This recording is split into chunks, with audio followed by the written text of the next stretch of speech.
Olá, amigos, voltamos aqui com o quarto e último bloco da nossa aula de hoje, né? E finalmente terminamos aqui Normas Gerais de Circulação e Conduta. Vamos falar de um capítulo novo inserido no Código pela Lei 12.619 de 2012, né? É o capítulo que trata da condução por motoristas profissionais, da condução realizada por motoristas profissionais. Esse capítulo que foi inserido no Código, ele tem por objetivo limitar o tempo máximo de horas ao volante que esses motoristas profissionais podem realizar. Por quê? Porque nós sabemos aí que esses profissionais do volante, eles são submetidos a jornadas extenuantes.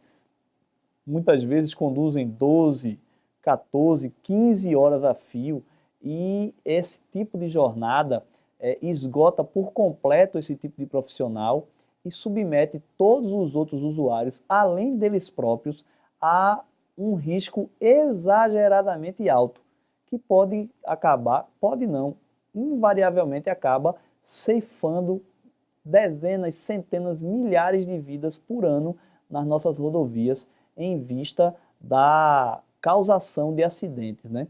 Em vista da ocorrência de acidentes que se sucedem aí aos montes. Então, por conta disso, a Lei 12.619 de 2012 veio a limitar as horas que esses motoristas podem conduzir. É necessário que você entenda primeiro quem são os motoristas que são submetidos às limitações, aos comandos desta norma. Primeiro, são submetidos aos comandos dessa norma e, portanto, à limitação de jornada que ela impõe, os motoristas profissionais que têm vínculo empregatício, tá? E que desenvolvem, vamos fazer uma definição melhor. Os motoristas que têm vínculo empregatício desenvolvendo atividade profissional de transporte de pessoas e bens de caráter rodoviário, tá? Desenvolvendo atividade de pessoas e bens de caráter rodoviário. Então, ó, são submetidos aos comandos dessa norma aqueles motoristas profissionais que têm vínculo empregatício, ou seja, trabalham por subordinação, e que desenvolvem suas atividades profissionais efetuando o transporte rodoviário de pessoas ou de bens, de mercadorias, certo? Então pode ser o transportador rodoviário de cargas ou pode ser o transportador rodoviário de pessoas, de passageiros. Desde que esse condutor utilize na sua atividade um veículo que seja obrigado a ser equipado com tacógrafo, tá? Ou seja, um veículo que esteja previsto no artigo, um veículo que se enquadre na previsão do artigo 105, inciso 2 do Código de Trânsito Brasileiro. Justamente aqueles veículos que devem ser equipados com tacógrafo. Quem são esses veículos? Quais são esses veículos? São os veículos de transporte e condução de escolares. Então, se o indivíduo é um condutor profissional que tem vínculo empregatício e que realiza transporte rodoviário de escolares, ele está submetido ao comando dessa lei. Os veículos que efetuam transporte de passageiros que tenham mais de 10 lugares e que, nessa categoria de transporte de passageiros com mais de 10 lugares, sejam registrados na categoria aluguel ou não sendo registrado na categoria aluguel, efetuem transporte remunerado. Tá? Os veículos que transportem produtos perigosos. Quais são os produtos perigosos? São aqueles que estão na legislação de movimentação e operação de produtos especiais. Podemos enumerar alguns: os explosivos, os inflamáveis, corrosivos, ácidos, bases, tóxicos, químicos, né? Radioativos, esses produtos aí. Os veículos que transportem carga e que tenham PBT superior a 4.536 quilos. PBT é peso bruto total, né? É o peso máximo que o conjunto formado pelo veículo e sua carga pode transmitir ao pavimento. Então, veículos de carga cujo PBT seja superior a 4.536 quilos também tem que ter tacógrafo. E os veículos de carga cuja CMT, é cuja mesmo, cuja CMT, capacidade máxima de tração, seja superior a 19 toneladas. Tá? Esses veículos, então, se o condutor profissional com vínculo empregatício efetue transporte rodoviário de cargas ou de passageiros utilizando um desse tipo de veículo, um desses veículos aí, ele está submetido aos comandos desta norma que nós acabamos de mencionar, 12.619 de 2012. E quais são os comandos?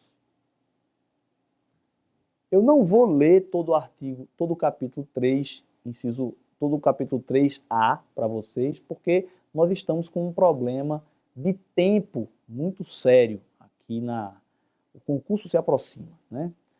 Então, mas eu fiz um resumo para vocês aqui, uma tabela resumo, que diz aqui todas as obrigações. Eu vou colocar na lousa aqui para vocês. Eu não, meu amigo Tiago vai colocar na lousa. Tiagão, dá-lhe aí. Olha lá. Então, quais são as obrigações, né? Primeiro, ó, essa tabela, essa legislação nova impõe um tempo máximo ininterrupto de condução, que é de 4 horas, né? Então, volta para mim, Tiagão. Olha assim, ó.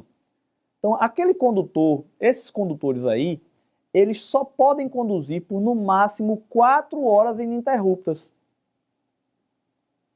Após essas 4 horas, eles têm que ter um descanso de 30 minutos. Tá? Eles não podem conduzir por mais de 4 horas ininterruptas. Depois das 4 horas, eles têm que ter 30 minutos de descanso. Veja, se o condutor não é obrigado a conduzir por 4 horas ininterruptas, não. Agora, ele é obrigado a conduzir por, no máximo, 4 horas ininterruptas. Se ele quiser, ele pode fracionar essas 4 horas. Pode. Não tem problema nenhum. Ele pode dizer, não quero conduzir por 4 horas ininterruptas, eu quero conduzir por 2. Beleza. Aí ele conduz por 2 e fraciona o tempo de descanso também. Ele não conduziria por no máximo 4 e descansaria por 30 minutos. Então ele vai, se ele fracionou essas 4 em 2 horas, ele conduz por 2 e descansa por 15. Agora, ele não pode fracionar tanto o seu tempo de condução, ele não pode sair fracionando tanto o seu tempo de condução que o seu tempo de descanso fique menor que 10 minutos. Ele não pode fazer isso. Tá? As frações do tempo de condução têm que se adequar de modo a que o tempo mínimo de descanso seja de 10 minutos. Tá? Então, ele só pode fazer 3 frações do tempo de condução. Porque ele tem que ter 3 intervalos de descanso de 10 minutos, pelo menos. Tá? Então, ele conduz por no máximo 4 horas ininterruptas e descansa meia hora. Mas observe o seguinte. O transporte que ele está fazendo é o transporte rodoviário. Pode ser que ao conduzir durante 4 horas, se ele não se planejou direitinho, ele pode se deparar com a situação de conduzir durante 4 horas e ao final dessas 4 horas está em um local que não apresente as condições necessárias para que ele pare e descanse. Pode acontecer isso, ele pode ter conduzido durante 4 horas e ao final das 4 horas, seja por uma questão do trânsito, do clima, que não permitiu que ele conduzisse a uma velocidade maior, ou do trânsito que estava muito atravancado, por conta disso ele parou, após as 4 horas, em um local ermo ou em um local inseguro, e nessa situação ele não vai poder parar. Então, se ao final das 4 horas, de condução, ele verificar que o local onde ele se encontra não apresenta as condições necessárias de segurança para que ele pare, ele pode estender essas 4 horas por mais uma hora apenas. E aí ele necessariamente vai ter que parar para descansar. Evidentemente que o que é que você pode concluir? Ora, se ele tinha 4 horas de condução por 30 minutos de descanso, se o descanso é proporcional ao tempo de condução, se ele estendeu por mais 1 hora, ele vai ter que aumentar proporcionalmente o tempo de descanso. Então era 4 horas por 30 minutos de descanso. Então vai ser 5 horas por 37 minutos e meio de descanso. Tranquilo. Então ele vai conduzir desse jeito. A cada 4 horas, 30 minutos de descanso. Então é 4 horas e meia cada intervalo. 4 horas e meia, cada período. 4 de condução e 30 de descanso. Então, depois ele faz mais um período de 4 horas de condução e 30 de descanso, dando 9 horas ao todo. Então, ele teria uma jornada diária. Observe que existe uma outra obrigação. A cada 24 horas, o condutor tem que ter necessariamente 11 horas de descanso ininterrupto. Tá? Essas 11 horas, ele pode fracionar em 2 pedaços. Um pedaço de 9 horas, que ele evidentemente deve resguardar para o descanso noturno, né? Por quê? Porque aí ele vai dizer se vai dormir 8 horas, se vai dormir 7. Tem gente que 7 horas é o ideal para ele. Tem gente que 8 horas é o ideal, né? Então ele pode dizer, não, para mim 7 horas é o que é o ideal. Então o que ele faz? Ele para à noite, vai lá, toma um banho, janta, assiste um pouco de TV e vai dormir suas 7 horas. Mas ele teve 9 para descansar. Descansar não é só dormir, né? Então, ele teve 9 horas de descanso. E ele vai ter 2 horas depois. Para que essas 2 horas? Essas 2 horas são estratégicas. Por quê?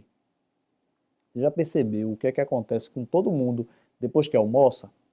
Existe uma queda do metabolismo, principalmente se você come comidas muito pesadas. Então, você almoça, o metabolismo faz isso, ó, cai. Ora, é muito perigoso as pessoas conduzirem nesse período de queda do metabolismo. Então, nessa situação, o que é o ideal? É que a pessoa guarde, o condutor profissional guarde 2 horas para o momento logo posterior ao almoço, para que ele também dê um lap, né? Um intervalo, um gapzinho aí, um intervalo para retomar sua capacidade plena. Então, ele tem essas 2 horas para dar um cochilo e voltar a plenos pulmões. Então, para isso que existem essas 2 horas. Então, a cada 24 horas, ele vai ter 11 horas de intervalo contínuo, né, que ele pode fracionar em 2 períodos, um de 9 e um de 11. Beleza?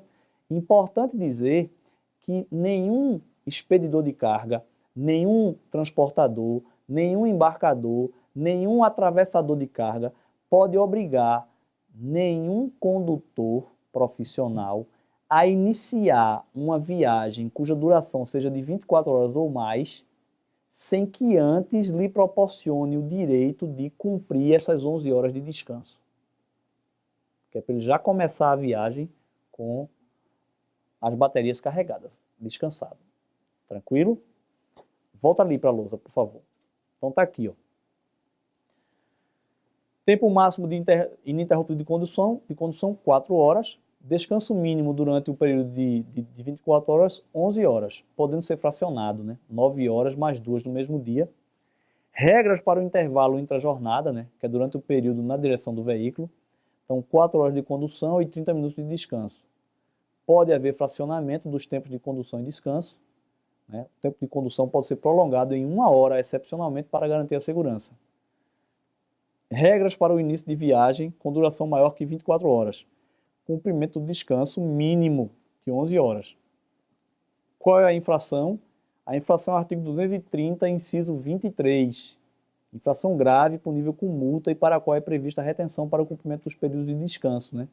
Então você pega um condutor que está conduzindo, descumprindo essas regras aí, você aborda ele, fiscaliza, autua pelo artigo 230, inciso 23 e retém o veículo para que ele cumpra o descanso. Volta para mim aqui, Tiago. E como é que você vai verificar isso? Pelo tacógrafo. O tacógrafo lhe dá essas informações tudinho, porque o tacógrafo vai dizer quando é que o veículo está parado, quando é que ele está se deslocando, há quanto tempo ele está se deslocando, quanto tempo ele ficou parado e tudo mais. Então o tacógrafo permite toda essa fiscalização. Difícil é se você tiver dois motoristas no mesmo veículo se alternando, se revezando na direção. Aí fica mais difícil, porque você vai ter que ter um diário de bordo. O diário de bordo é que vai lhe dar essa informação. Ou se tiverem discos de tacógrafo para cada motorista. Aí sim, seria o ideal, tá? Ok? Então aqui nós acabamos esse capítulo. Vamos para outro tema, tá? Vou só mudar aqui o slide, ok? Para outro temazinho aqui.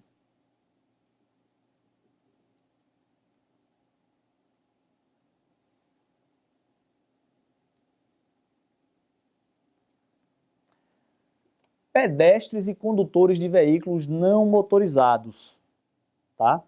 Olha, para falar de pedestres e condutores de veículos não motorizados, a primeira coisa que a gente tem que fazer é definir o que é pedestre, né?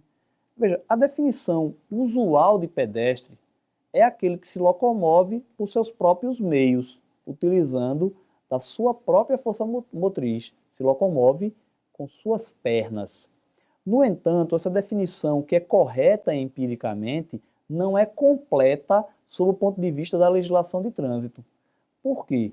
Porque nós precisamos lembrar que o artigo 96 do Código define todos aqueles tipos de todos aqueles equipamentos que são considerados veículos para o Código. Então, o Código lá, no artigo 96, define todos aqueles equipamentos que ele considera como veículos.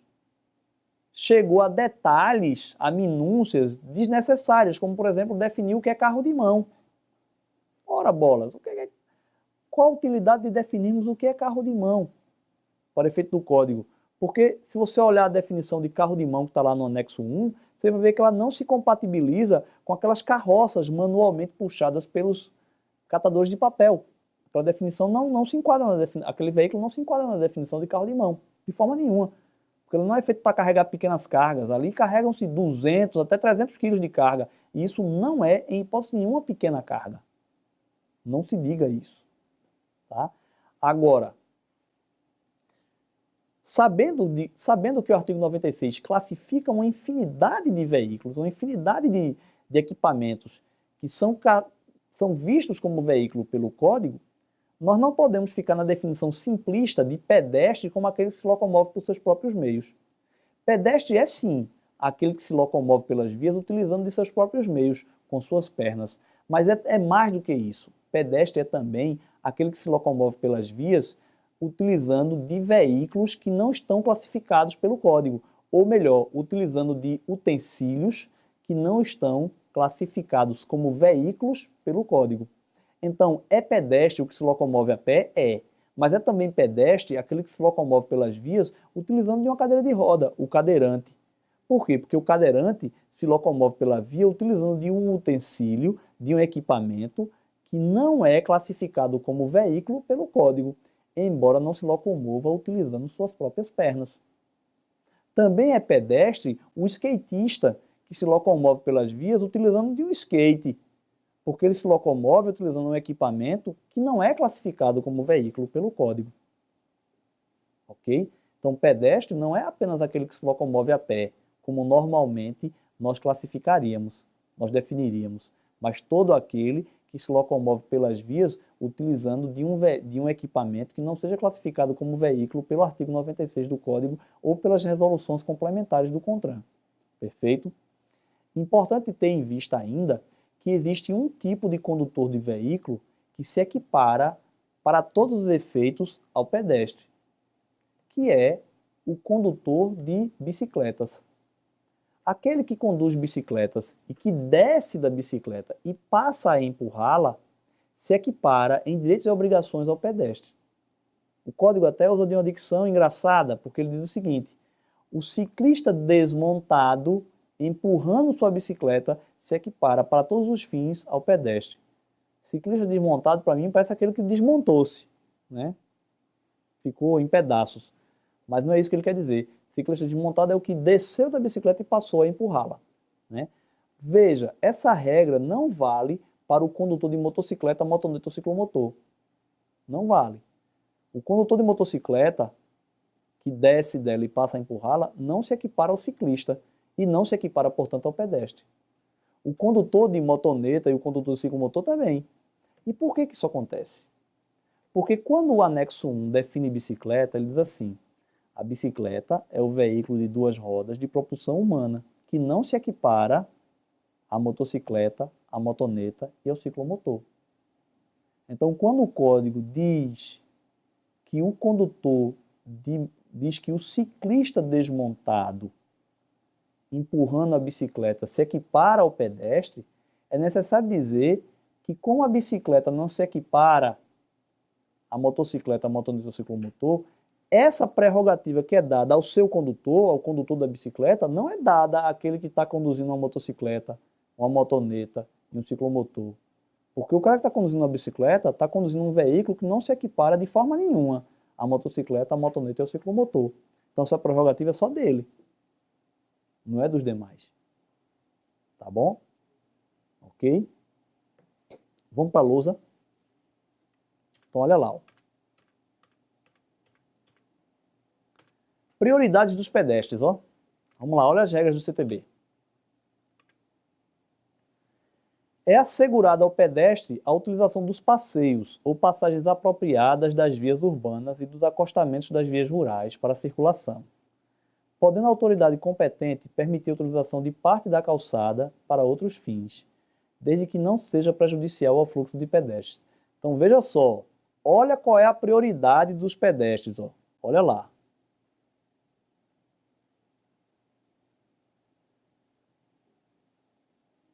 Olha qual é a prioridade. Ó. É assegurar aos pedestres a utilização dos passeios ou passagens apropriadas das vias urbanas e dos acostamentos das vias rurais para a circulação, podendo a autoridade competente permitir a utilização de parte da calçada para outros fins, desde que não seja prejudicial ao fluxo dos pedestres. Então a prioridade dos pedestres é essa daqui, ó. Essa é a prioridade dos pedestres. Aí no artigo 68, parágrafo 2º, diz assim, ó, nas áreas urbanas, quando não houver passeio ou quando não for possível a utilização destes, a circulação de pedestres na pista de rolamento será feita com prioridade sobre os veículos pelos bordos da pista em fila única, exceto em locais proibidos pela sinalização e nas situações em que a segurança ficar comprometida. Volta para mim, por favor. É necessário estabelecer o seguinte: o uso das vias pelos pedestres deve ser feito nos locais apropriados para isso. Que locais são esses? São as faixas demarcadas para isso.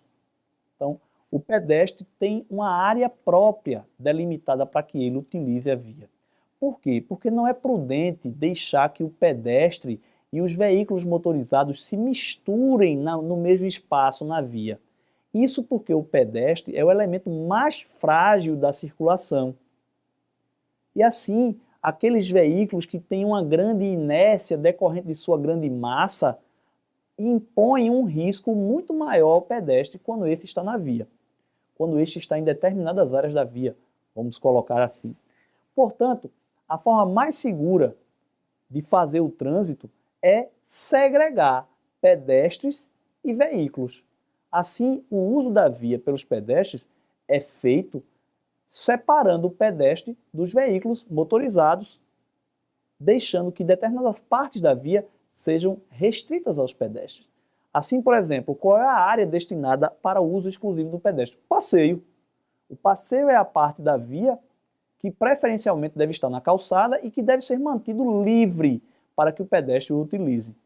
No entanto, o passeio não precisa estar necessariamente na calçada, ele pode também estar na pista de rolamento, mas se o estiver, deve estar demarcado por pintura específica ou fisicamente separado do restante da via, para que o pedestre seja mantido incólume. No entanto, o pedestre não vai só passar pelos passeios, ele às vezes precisa atravessar a via. Quando ele fizer isso, ele deve ter, para essa travessia, faixas próprias de travessia, que são as faixas de pedestre. E esse uso dessa área da via é prioritário, é isso que se garante aqui. Às vezes, entretanto, não existe o passeio e nem existe a faixa própria de travessia. Quando isso não existir, ou quando esses locais estiverem inapropriados, porque às vezes o passeio está completamente esburacado, virou um trecho de solo lunar, não dá para você usar. Quando isso acontecer, aí sim o pedestre vai abandonar essas áreas e vai transitar pela pista de rolamento, o local em que os veículos transitam. E como é que ele vai fazer isso? Ele vai fazer isso tendo em mente que ele é o elemento mais frágil da circulação. Ele vai fazer isso tentando se manter visível a todo instante. Então ele sabe que vai transitar pela pista de rolamento, a primeira coisa que ele vai procurar fazer, e isso não precisa estar no código e não está, é tentar colocar roupas que aumentem sua visibilidade. Eu vou transitar por uma via na pista de rolamento à noite, eu não vou colocar roupas escuras, vou de roupa clara. E o código diz, vai transitar pelo bordo da pista de rolamento, canto da pista de rolamento, em fila única, tá? E não vai fazê-lo nos locais proibidos pela sinalização e nos locais em que a segurança fica comprometida. Isso é o que está no parágrafo 2º. Volta lá. Nas áreas urbanas, quando não houver passeios ou quando não for possível a utilização destes, a circulação de pedestres na pista de rolamento será feita com prioridade sobre os veículos, pelos bordos da pista, em fila única, exceto em locais proibidos pela sinalização, ou em locais e nas situações em que a segurança fica comprometida. Aí, olha, e nas vias rurais? Nas vias rurais, quando não houver acostamento, porque havendo acostamento é lá que eles devem estar, ou quando não for possível a utilização dele, a circulação de pedestres na pista de rolamento será feita com prioridade sobre os veículos, pelos bordos da pista, em fila única, em sentido contrário ao deslocamento dos veículos, exceto em locais proibidos pela sinalização e nas situações em que a segurança ficar comprometida. Volta para mim. Então, nas vias rurais, a regra é basicamente a mesma. O que é que muda? Muda somente o sentido de circulação. Porque na via rural, o pedestre deve circular no sentido contrário ao dos veículos. Nada mais. Nada mais. Então, na via rural, o pedestre deve circular onde? No acostamento. Se não houver, ou se ele estiver impróprio para o uso, aí sim ele vai para a pista de rolamento. Mas vai fazer como? Pelos bordos da pista. Em fila única.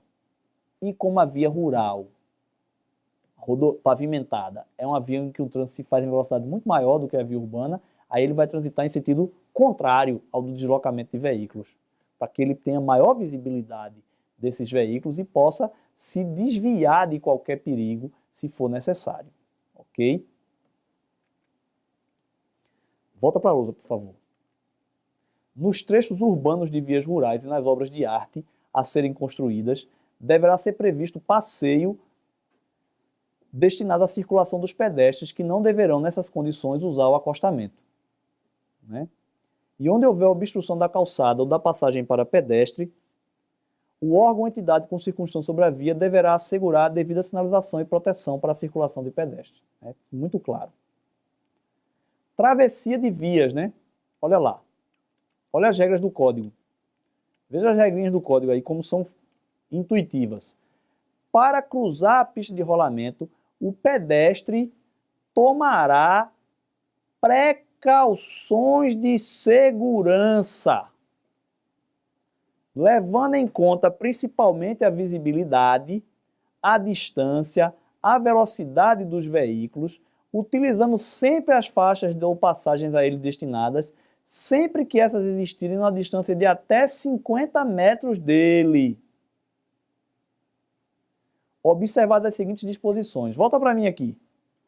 Então, primeiro, o pedestre tem que lembrar que ele tem prioridade na travessia de vias. Mas ele tem prioridade, ele não tem exclusividade.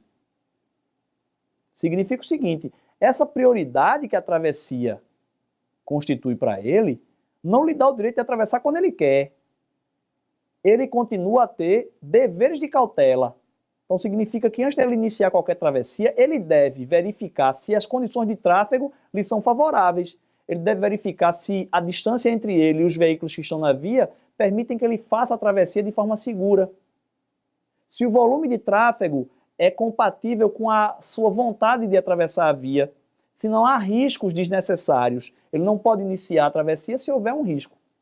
Então ele deve calcular tudo isso. Ele deve utilizar as faixas de pedestre sempre que elas estiverem a uma distância de até 50 metros dele. Tem gente que a faixa está a meio metro e ele não usa. Por quê? Porque ele é radical, né? Para não dizer outra coisa, tá? Então volta aqui. Onde houver faixa ou passagem, o cruzamento da via deverá ser feito em sentido aliás, onde não houver faixa ou passagem, o cruzamento da via deverá ser feito em sentido perpendicular ao de seu eixo, né? Deve ser feito em ângulo reto, em ângulo de 90 graus. Por quê? Porque essa será a menor distância. Ele permanecerá menos tempo na via. Se ele fizer em sentido diagonal, ele vai ficar mais tempo na via, vai ser mais suscetível a risco. Para atravessar uma passagem sinalizada para pedestres ou delimitada por marcas sobre a pista, o que é que ele vai fazer? Onde houver foco de pedestres, vai obedecer às indicações das luzes. E onde não houver foco de pedestres, vai aguardar que o semáforo ou o agente de trânsito interrompa o fluxo de veículos. Ou seja, onde houver algum tipo de sinalização semafórica, quem dá a prioridade não é a faixa, é o semáforo. E se houver um agente de trânsito, quem dá a prioridade é o agente.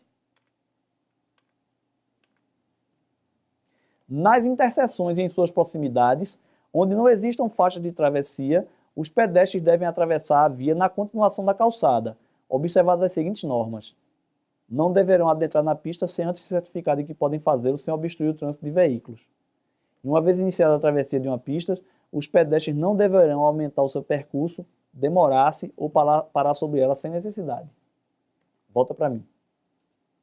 Essas são as regras que os pedestres devem obedecer para que possam utilizar a via de forma segura. Lembrando que quem tem deveres na circulação não é só o condutor. Todos os usuários da via têm deveres, inclusive o pedestre. Meus amigos, nós paramos por hoje, né? Acabamos aqui o capítulo de pedestres. Na aula que vem nós já viremos com outro capítulo, ok? Até a próxima.